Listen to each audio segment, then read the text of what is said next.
नमस्कार, मैं हूं रविंद्र जैन और आप देखना शुरू कर चुके हैं सबकी खबर। आप लगातार अखबार में पढ़ रहे हैं कि मध्य प्रदेश में भिंड जिले के लाहर के भारतीय जनता पार्टी के विधायक अमरीश शर्मा ने अपनी ही सरकार के खिलाफ धरना दिया, तमाम आरोप लगाए। उनका कहना है कि वहाँ रेत का काम बंद हो गया है, कलेक्टर में क्षमताएं नहीं हैं। उनका कहना है कि ये जो सारे अधिकारी हैं वो तो लाहर के पूर्व विधायक डॉक्टर गोविंद सिंह जी को सलाम करते हैं, उनकी सुनवाई होती है। एक और गंभीर आरोप लगाया है कि डॉक्टर गोविंद सिंह जी ने अपना घर बनाने के लिए कुछ अनुसूचित जनजाति या अनुसूचित जाति के लोगों की ज़मीनों पर कब्जा किया है। ये तमाम सारे मुद्दों को लेकर उन्होंने धरना दिया और उस धरने में एक मांग थी, वहाँ एमपीबी की एक अधिकारी है, महिला अधिकारी, जिसने वहाँ अवैध कनेक्शनों पर बड़ी कार्रवाई की थी, वसूली की थी। यदि वो यहाँ रहेगी तो वे धरने से नहीं उठेंगे।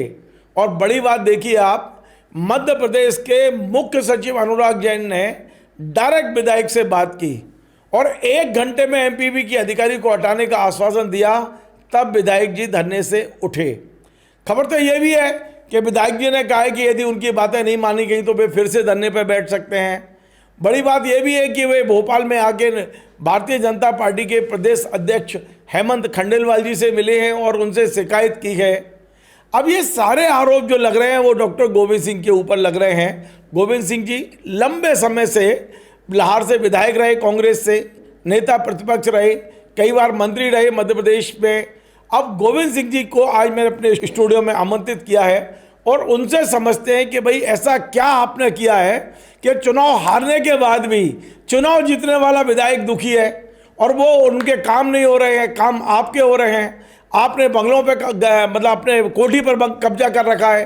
तमाम आरोप हैं। एक एक आरोप के बारे में आज मैं डॉक्टर गोविंद सिंह जी से पूछूंगा सच्चाई क्या है, विधायक क्यों दुखी है। डॉक्टर साहब, आपका स्वागत है। डॉक्टर साहब, आपके ऊपर आरोप है कि आपने अनुसूचित जाति के लोगों की जमीन पर कब्जा कर लिया है और विधायक बहुत दुखी है इस बात से। माननीय विधायक जी ने जो आरोप लगाए हैं पूर्णतः तथ्य से परे हैं। मैं तो जो मांग करता हूं, विधायक जी से अनुरोध करता हूं, मैंने जीवन में पहला तो ऐसा कोई काम किया नहीं जिसमें मुझे नीचा देखना पड़े। अनुसूचित जात के भाई की बात छोड़ो, उन्होंने आरोप लगाया तो मैं उनसे कहना चाहता हूं कि हम अपने पूरे मकान की जांच के लिए जिला न्यायालय से अपील करते हूँ और माननीय विधायक जी से भी हमारा अनुरोध है कि उनके पिताजी का जो मकान बना रखा लाहौर में, पूरे संपूर्ण भी रोहानी जागीर रोड पर कब्जा करके, नगर पालिका जब मैं अध्यक्ष था उस समय माननीय अर्जुन सिंह जी के द्वारा मुख्यमंत्री ने आदेश दिया था शासन का कि भाई अगर 50,000 तक की ज़मीन साज की ज़मीन है और उसका कोई उपयोग नहीं है तो वो ओपन नीलामी बोली में बेच सकते हैं। उसी के तहत इनके पिताजी को मैंने लगभग 300 वर्ग फुट ज़मीन जो आगे की थी, बेकार पड़ी थी, उसको इनको दिया था। 300 वर्ग फुट की ज़मीन पे आज 5,000 फुट के से अधिक का बड़ा लंबा बांध, मतलब केवल 300 वर्ग फीट जमीन उनके नाम है। 300 वर्ग और 5,000 रुपये बंगला बना है विधायक जी का। 5,000 वर्ग फुट बना है। पूरी रास्ता रोक लिया, रास्ता बंद है, पीछे नाले का पानी भी चलता था वो भी बंद है। तो मैं तो यही कहना चाहता हूँ कि खुलेआम हम दोनों चलें, माननीय उच्च न्यायालय में आप ये अपील लगाएं कि हमारे दोनों जगह के बंगले विश्वसनीय किसी भी कुछ वरिष्ठ अधिकारी, प्रशासनिक अधिकारी अथवा मतलब सुप्रीम कोर्ट जिसको तय कर दे, न्यायालय के आदेश देख रेख में नाप हो, सीमांकन करें और हम दोषी होंगे तो पता चल जाएगा सच्चाई। जनता के बीच दूध का दूध, पानी का पानी हो जाएगा। यहाँ जब सर्वे क्रमांक है, मैंने विधायक जी अपनी तानाशाही के लिए प्रसिद्ध हैं इलाके में और पूरे इलाके को उन्हें बिल्कुल आतंक के गढ़ में डुबो दिया है। लोग भय के कारण कोई बात नहीं कर सकते। नीचे से ऊपर तक हर थानों में उनके बरादरी के अधिकांश थाने में समाजदार बैठे, नाते रिश्तेदारों की पोस्टिंग करा ली। लाहौर में कितने थाने हैं? लाहौर में हैं केवल 2 को छोड़ के, आलमपुर, दबोह, असबार, लाहौर। मैं तो अभी यादव आ गया है, मैं सब जगह अधिकांश थानों में उनके रिश्तेदार नातेदार ने कब्जा थाना प्रभारी हैं। थाना प्रभारी हैं, और अभी से नहीं है, 2-2 साल हो गए। और या इनके चमचे हैं। एक रविंद्र सिंह तोमर है मछन चौकी का प्रभारी, वहाँ का थाना प्रभारी है रोन का, वो असहाय है, क्योंकि वहाँ पर जो रेत का अवैध उत्खनन हो रहा है उसका एक हिस्सा इन पर जाता है। 100 से 200 ट्रॉली प्रतिदिन मछंड क्षेत्र से जाती हैं। उत्तर प्रदेश लगा हुआ है, 1 किलोमीटर दूर पर यूपी का बॉर्डर आ जाता है। वहाँ प्रतिदिन जाते 5,000 रुपये प्रति ट्रॉली थाना प्रभारी रविंद्र सिंह तोमर वसूल करता है। और शाम को इनके आदमी बैठा रहता है, हिसाब हो जाता है कितने आए, आधा आधा। देखिए, उन्होंने तो ऑफिशियली आरोप लगाया है कि वहाँ रेत का काम बंद चल रहा है, लोगों को रोजगार नहीं मिल रहा। अरे जो तो आगे मैं कहना चाहता हूँ प्रदेश की जनता को और माननीय प्रशासनिक अधिकारी मुख्यमंत्री जी से अनुरोध करूँगा कि खुलेआम जांच करा लें, सच्चाई पता चल जाएगी कौन क्या करा रहा है। अब तकलीफ़ क्यों है उन्हें? तकलीफ़ इसलिए है कि अभी कलेक्टर नए आए आदरणीय मीना जी। मीना जी ने 7 ट्रैक्टर आए थे, किस नए ट्रैक्टर खरीदे गए। इन्हें पर लिखा है राधा रानी और पापा जी के ट्रैक्टर हैं, पापा जी के ट्रैक्टर। पापा जी के, इसमें राधा रानी लिख दिया। अब लोग पूछते हैं, वो नहीं पकड़े जाएं, किसी की हिम्मत नहीं पुलिस के अधिकारी कर्मचारी की उनको पकड़ लें जिस पे राधा रानी और पापा जी लिखा हो। पापा जी तो प्रसिद्ध है कि ये राधा रानी वाले पापा जी के ट्रैक्टर हैं। किसी पुलिस वाले की हिम्मत नहीं है कि उनको पकड़ ले। प्रतिदिन 3 से 4 राउंड चक्कर लगा के रेत बेचती हैं। अब कार्यकर्ता आम जनता रॉयल्टी से लाए, जहाँ उनकी रॉयल्टी है दतिया ज़िले में 15 किलोमीटर दतिया ज़िला लगा है, तो दतिया से रॉयल्टी लेके आते हैं तो पुलिस पकड़ लेती है, माने नहीं देती। तो आखिर कहाँ जाए किसान? तो ये जब जनता ने मांग की डिस्ट्रिक्ट भिंड के कलेक्टर जो नए आए उनसे, तो उन्होंने इस पर रोक लगा दी। तो इसलिए पेट में दर्द है। तो वो ट्रैक्टर अब नहीं चल रहे हैं, नए कलेक्टर नहीं चलने दे रहे हैं। अभी पिछले 2 सप्ताह से बंद है, इसलिए ये तकलीफ है। ये तकलीफ है सबसे बड़ी। और ये तकलीफ मैं नहीं कह रहा हूँ जी जी, आप तो जाके स्वयं जी किसी प्रतिनिधि को भेज दें, गोपनीय तरीके से आम जनता से पूछ लें। हमारी बात पर विश्वास मत करें, लेकिन वहाँ जाके सही पता चल जाएगा कौन क्या कर रहा है। डॉक्टर साहब, आपने मुझे ये कागज़ दिया है और इस कागज़ में गुड्डू शर्मा, ये जो अमरीश शर्मा जी विधायक हैं, उन पर 17 आपराधिक प्रकरण है। तो मैं तो शुरू से ही कहता रहा हूँ, ये देखिए, ये कागज़ 17 आपराधिक प्रकरण। हाँ, विधायक जी कह सकते हैं कि कांग्रेस की सरकार में हुए हैं, लेकिन मैंने इसमें कैलकुलेट किए हैं, ये 1995 से लेके 2023 तक के ये प्रकरण हैं। 17 में से 7 प्रकरण ऐसे हैं जो भारतीय जनता पार्टी की सरकार के दौरान उनके ऊपर दर्ज हुए हैं, और 10 प्रकरण ऐसे हैं जो कांग्रेस की सरकार एमपी पर रही है तब हुए हैं। क्या कहेंगे इसके ऊपर आप? जी, तो उनका इतिहास बताता है। माननीय लाहौर विधायक जी माफियाओं के सरदार हैं और लगातार अपराध करना, अपहरण जैसे गंभीर मामले, आर्थिक अपराध जैसे मामले, कई लोगों को 307 जैसे मामले, अनुसूचित जाति पर अत्याचार के मामले, सरपंचों से वसूली करके काम न करने देने मामले। सिकरी के सरपंच जो के गांव का है उससे पूरा पैसा ले जाते थे। जब उसने हस्ताक्षर करने से पहले मना किया तो उसको मानसानी स्थिति पहुंचा दिया। ये स्थिति है। और मैं तो लेकिन वो तो ये कह रहे हैं कि अधिकारी सुनते ही नहीं है, सिर्फ आपकी सुन रहे हैं। अरे भाई, वहाँ जितने अधिकारी तैनात हैं कलेक्ट्रेट से लेके लाहौर तक, वो विधायक जी की नहीं सुन रहे हैं, आपकी सुन रहे हैं। आज आप जो पूरी तरह से असत्य है। अभी तक जितने तबादले हो के पुराने आधे अधिकारी अपने नाते रिश्तेदार अपनी जात के समाज के लाने का काम किया है इन्हें, और उनको ही जो उनके मनमाफिक काम नहीं करता। अभी ये माननीय विधायक जी लाए थे 2 तहसीलदार, जो चौहान दे था नायब तहसीलदार, उसको ट्रांसफ़र करा दिया। और जो खुद लेके आए अपने समाज के एक तो दुबे मेहना में तहसीलदार और दूसरा ये है शुक्ला जी लेके आए।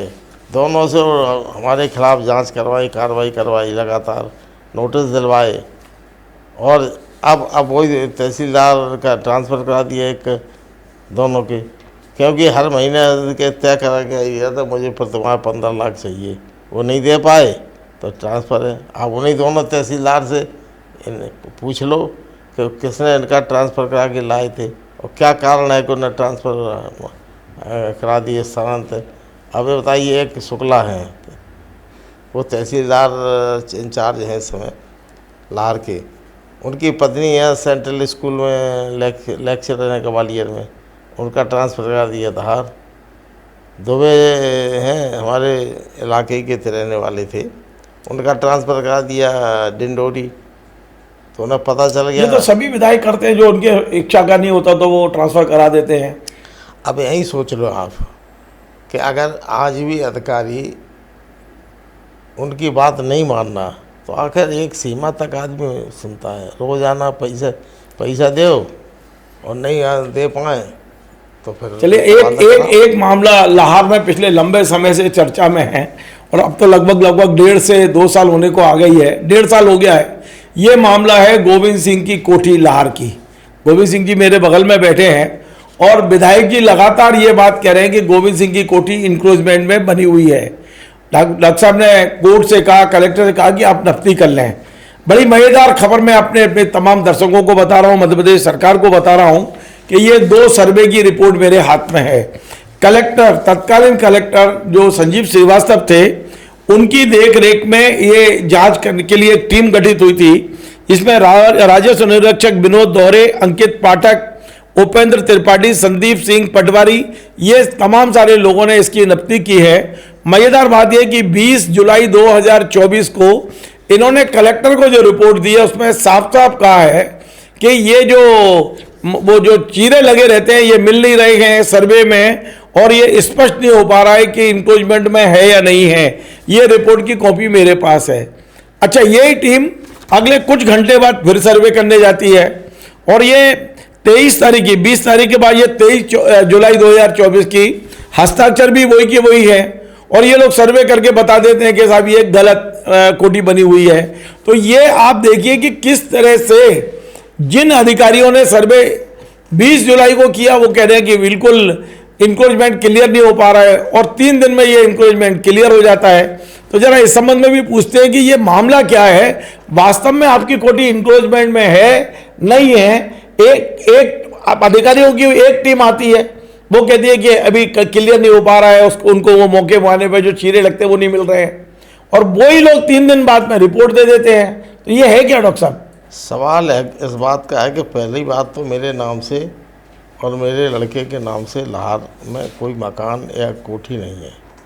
मेरे छोटे भाई हैं गजेंद्र सिंह, उनके नाम से एक मकान है और चूँकि अब हमारे बंटवारे में छोटे भाई को मिली है लेकिन हम रहते उसमें हमें अब भाइयों की ज़मीन जायदाद सब हम लोग सामूहिक परिवार है तो रह रहे उसमें। तो वो और उसकी तो मैं तो खुले दावा कर रहा हूँ माननीय विधायक जी से और जिला प्रशासन से कि हमारी मांग है कि किसी उच्च न्यायालय में हम दायर करते हैं, उस विधायक जी दोनों साथ साथ मांग करें कि न्यायालय के किसी वरिष्ठ अधिकारी की देख रेख में सीमांकन करा जाए ताकि दूध का दूध पानी का पानी हो जाएगा। अगर हम अतकलकारी हैं तो हमें तत्काल सज़ा मिले और हमने तो अभी घोषणा भी कर दी है कि हमें दस्तावेज ही दिखा दो आप कि हमारे कहाँ सर्वे क्रमांक से रास्ता था अनुसूचित जाति के लोगों का, हमने कौन सा कब्जा किया। अगर भाई हमारे पास नहीं दस्तावेज कागज़ों में तो होगा, कागज़ों में तो आस्था होती है सारा कागज़ों में। कागज़ तो ऐसे बनाए जाते हैं जो अभी मैं देख रहा हूँ, दिखा रहा हूँ आपको। नहीं जिन अधिकारियों ने कहा कि हमें मौके पर नहीं मिल रहा है उन्हीं अधिकारियों ने रिपोर्ट बदल दी अपनी। सवाल इस बात का है अभी तक इस वर्तमान कलेक्टर जो आए मीणा जी को छोड़ के पूर्व के कलेक्टर थे संजीव श्रीवास्तव, वे एक तरह से भारतीय जनता पार्टी के नौकर था, मैं तो कहूँगा गुलाम था अमरीश शर्मा जी का, विधायक का। कौन सी मजबूरी थी, वो पूरा मतलब एक तरह का भ्रष्ट आदमी था वो। पूरे उसने ज़िले को अपने शिकंजे में कस रखा था। रेत खदाने पकड़ रहा है रात में, कलेक्टर काम है, झगड़ा कर रहे। हाँ, ज़मीनों में जो सास की ज़मीन थी वो निजी लेन देन करके निजी लोगों के हाथ में कर दी। वहाँ की गोहद की जो तहसीलदार थी उसको प्रताड़ित करने का काम किया, जब उसने उनके आदेश का पालन नहीं किया, सास की ज़मीन निजी लोगों के नाम करो, नहीं किया तो उसको प्रताड़ित किया उसके। डॉक्टर साहब, सवाल ये है कि विधायक से आपका विवाद क्या है? देखिए, हर जगह पे लोग चुनाव जीतते हैं, हारते हैं, राजनीतिक प्रतिद्वंद्विता रहती है, लेकिन हमने तमाम सारे 230 विधानसभा क्षेत्र हैं, हमने कभी इस सीमा तक जाते नहीं देखा है कि तुम्हारा मकान नब्बा दें, घर नब्बा दें। एक दूसरे से राजनीतिक प्रतिद्वंद्विता सब जगह होती है, आपका असली झगड़ा क्या है अमरीश शर्मा जी से? सवाल इस बात का है, मैं करीब 34 वर्ष से कुछ अधिक विधायक रहा, मंत्री रहा, नेता प्रतिपक्ष रहा। अब अमरीश शर्मा जी के पिताजी लोग सामने बैठ के बात कर लें, आम जनता में खुलेआम बहस कर लें, हमें बताएं कि हमने उन पर कौन कौन से अत्याचार ढाए। एक जनता बता दे, पूरे आमने सामने सबूत दे दे कि आपने जी हमें ऐसा किया, हमारे साथ अन्याय किया। आपने तो उन्हें जमीन दी मकान बनाने के लिए, आप बता रहे हो। अब यही सोच लो, मैंने अपने नगर पालिका अध्यक्ष, वो जो जिस जमीन पे अमरीश शर्मा का घर है वो आपके अध्यक्षीय कार्यकाल में वहाँ दी गई है, आवंटित की गई है। मैंने खुद इनके पिताजी मेरे पास आए कि साहब मेरा पीछे कुछ ज़मीन है, हमारे बहनोई की है, वो हमने ले रखी है, उसके आगे हमें निकलने के लिए रास्ता नहीं है, और फिर बढ़ती मेन सड़क जो लाहौर की है वो आती है, तो ये बेकार पड़ी भूमि हमें दे दें। तो मैंने देखा वो आदेश हमारे मिल गया हमें, पुराना शासन का कि आप 50,000 तक की ज़मीन ओपन ऑक्शन में दे सकते हैं। 1983-84 में शायद हमने वो ज़मीन 300 वर्ग फुट जो कि आगे के लिए रजिस्ट्री करी थी, CMO ने हमने नियम के तहत की थी, तो वो ज़मीन दी थी। आज 5,000 के आसपास कब्जा है।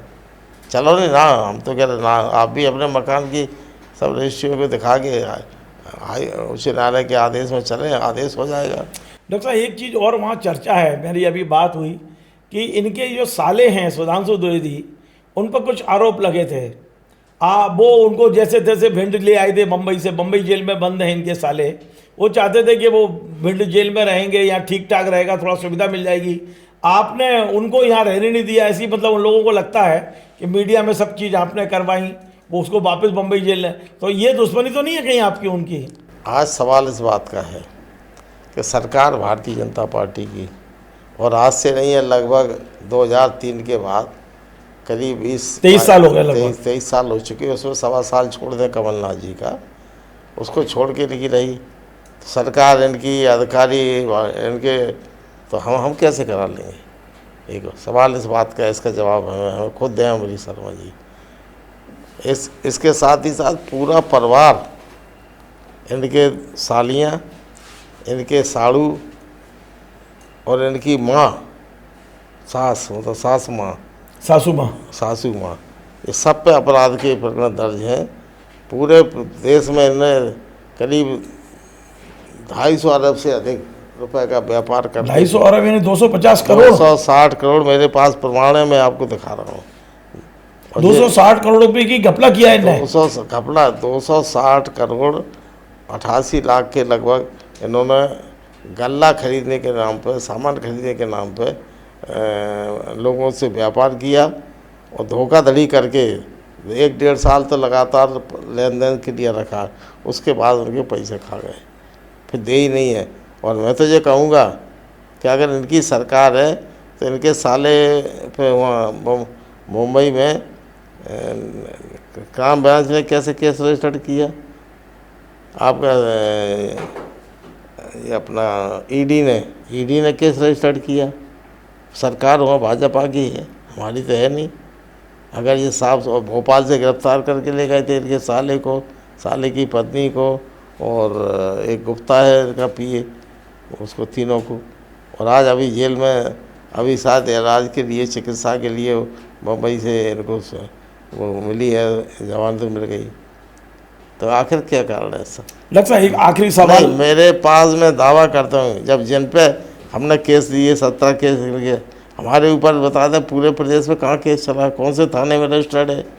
आप ये विधानसभा में विधायक हैं, हमारे ऊपर केस लगवा विधानसभा में लगातार 2.25 साल में जितने प्रकरण के विधानसभा में प्रश्न माननीय अमरीश शर्मा जी ने लगाए हैं, उसमें 60% हिस्सा हमारे हिस्से में आता है। कुछ प्रश्न आपके खिलाफ लगाते हैं? खिलाफ लगाते हैं। 40% पूरे प्रदेश की जनता के लिए। अब ये एक नहीं, लगातार हर जगह हमारे भाई के नाम, हमारे भाइयों के नाम, बेटे के नाम, तो सारी छानबीन कर रहे हैं वो आपके धंधे पानी जो भी रहे होंगे, बिजनेस, तो परिवार की सब चीज़ों का। अरे तो मेरा तो खुलेआम आप भी हमारे इतने वर्षों से मैं देख रहा हूँ।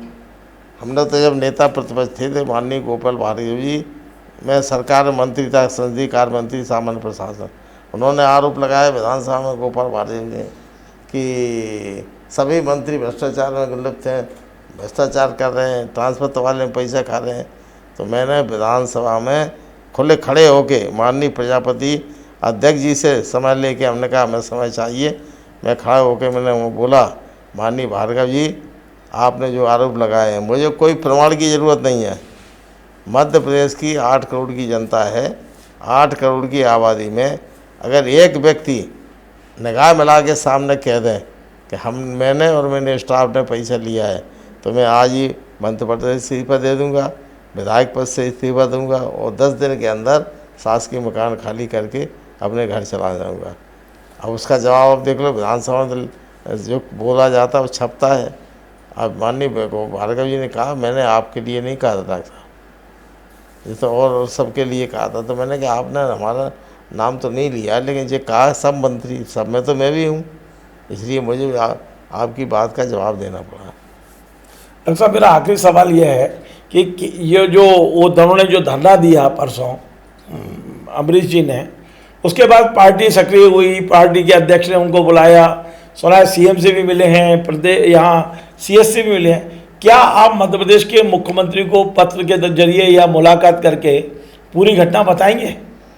मैंने माननीय मुख्यमंत्री से कई बार समय मांगते हैं, मुख्यमंत्री जी की व्यस्तता इतनी है। तो पत्र तो लिख सकते हैं? पत्र तो मैं अगर लिखता हूँ तो ज़्यादातर मामला अमरीश शर्मा के सामने आता है, तो वो सोचेंगे ये रोज़ाना अधिकांश समय पता चला है कि जब मुख्यमंत्री से मिलते हैं तो रोते ही रहते हैं कि गोविंद सिंह ने ये कर दिया, गोविंद सिंह ने वो कर दिया। तो और फिर माननीय मुख्यमंत्री जी उनकी बात पर अमल करते हैं तत्काल। तो आप अपना पक्ष ही नहीं रख पा रहे ना, आप पत्र के जरिए रख सकते हो। मैं तो कह रहा हूँ या तो खुलेआम मुख्यमंत्री जी से इतने दोनों को एक साथ बुला लें और उनको भी बैठा लें, आमने सामने बात करा लें, या खुलेआम प्रेस को बुला के, मीडिया को बुला के सामने बात करा लें। मैं एक एक मामले का जवाब दूंगा, प्रमाण सहित दूंगा। मतलब यदि लाहौर की जनता भी एक मंच बना ले, दोनों को खड़ा कर ले, तो आप वहाँ भी जाने को तैयार हो? लाहौर की जनता इनको सुबह स्वीकार नहीं, बैठने ही नहीं देगी। आज माननीय अमरीश शर्मा जी को बैठने नहीं देगी लाहौर की जनता? कहाँ बैठने दे रही, तब तो परेशान है ही। अरे जनता ने तो उन्हें विधायक बनाया है। विधायक बनाता था, लूट के लाए थे करीब 3-4 दिया तो मैंने 200 अरब से 2 अरब 60 करोड़ का तो लेन देन का है, टर्नओवर अलग होगा। तो वो और उन्होंने खुद एक साक्षी ट्रेवल्स दीक्षा ट्रेवल्स कंपनी बनाई है। वो कंपनी का जहाँ पता दिया है वो बलवंत नगर कंपनी नहीं है, कहाँ है। विधानसभा का जो विवरण देना पड़ता है विधानसभा के चुनाव के समय या फिर एफिडेविट, उसमें इन्होंने लिखा है मेरी कंपनी की मालिक है, सूर्या ट्रेडिंग कंपनी की मालिक मेरी पत्नी सत्याग्या शर्मा, और कौन सी दीक्षा ट्रांसपोर्ट एंड ट्रेवल्स कंपनी का वालियर है, उसके मालिक मैं हूँ। और उससे करीब 250 करोड़ का 260 करोड़ का करीब माल गया। तो कहाँ जीएसटी नंबर है, कहाँ पे? खुद सीबीआई ने जांच में जो रिपोर्ट दी है वो रिपोर्ट में आप मंगा लें, ओपन कर दें रिपोर्ट, उसमें साफ लिखा हुआ है कि ये कंपनियां फर्जी बनाई से भारी तादाद में और करोड़ों रुपए का लूट माट की है अभी तक। चलिए बहुत बहुत धन्यवाद। हमने काफ़ी विस्तार से आज बात की है डॉक्टर गोविंद सिंह जी, जो मध्य प्रदेश विधानसभा में नेता प्रतिपक्ष रहे हैं, उन पर जो भी आरोप लगाए हैं लाहौर विधायक ने, एक एक चीज़ का न केवल जवाब दिया है बल्कि इन्होंने चुनौती दे दी है कि एक काम करते हैं, दोनों एक साथ हाई कोर्ट चलते हैं और हाई कोर्ट से निवेदन करते हैं कि अमृत शर्मा का भी घर नाप दिया जाए और गोविंद सिंह जी की जो कोठी कहलाती है वो भी नाप दी जाए। तमाम सारी चीजें आज डॉक्टर गोविंद सिंह ने कहा है कि एक आरोपी यदि उन पर लगेगा तो वे सजा भुगतने को तैयार हैं। लेकिन क्या अमृत शर्मा वाकई सुप्रीम कोर्ट या हाई कोर्ट को लिखेंगे कि उनकी भी जांच हो जाए और गोविंद सिंह जी की भी जांच हो जाए? डॉक्टर गोविंद सिंह जी लिखने को तैयार हैं। उनका यह भी कहना है कि यदि मुख्यमंत्री चाहे तो आमने सामने बुला लें। हालांकि ये भी कहना है कि लाहौर की जनता से भी हम चाहते हैं कि जनता फैसला करे, लेकिन आज की स्थिति में जनता अभी अमृत शर्मा से नाराज है, ऐसा गोविंद सिंह जी का कहना है। और इसीलिए अमृत शर्मा इतने ज़्यादा परेशान भी हैं। फिलहाल मैंने डॉक्टर गोविंद सिंह जी का पक्ष रखा है। यदि अमृत शर्मा भी अपना पक्ष रखना चाहते हैं तो इस स्टूडियो के दरवाजे उनके लिए भी खुले हैं। नमस्कार। Join the next be the best, Bundelkhand का सबसे विशाल और आधुनिक विश्वविद्यालय ज्ञानवीर यूनिवर्सिटी। ये सिर्फ एक यूनिवर्सिटी नहीं, ये है आपके सपनों का लॉन्च पैड। यहाँ मिले आपको smart classrooms, modern campus, updated labs और एक्सपीरियंस्ड फैकल्टी। हर स्टूडेंट को मिलता है कॉन्फिडेंस, ग्रोथ और एक ब्राइट करियर का प्रॉमिस। नए सेशन के लिए एडमिशन ओपन है, तो इंतजार कैसा? आज ही कांटेक्ट कीजिए।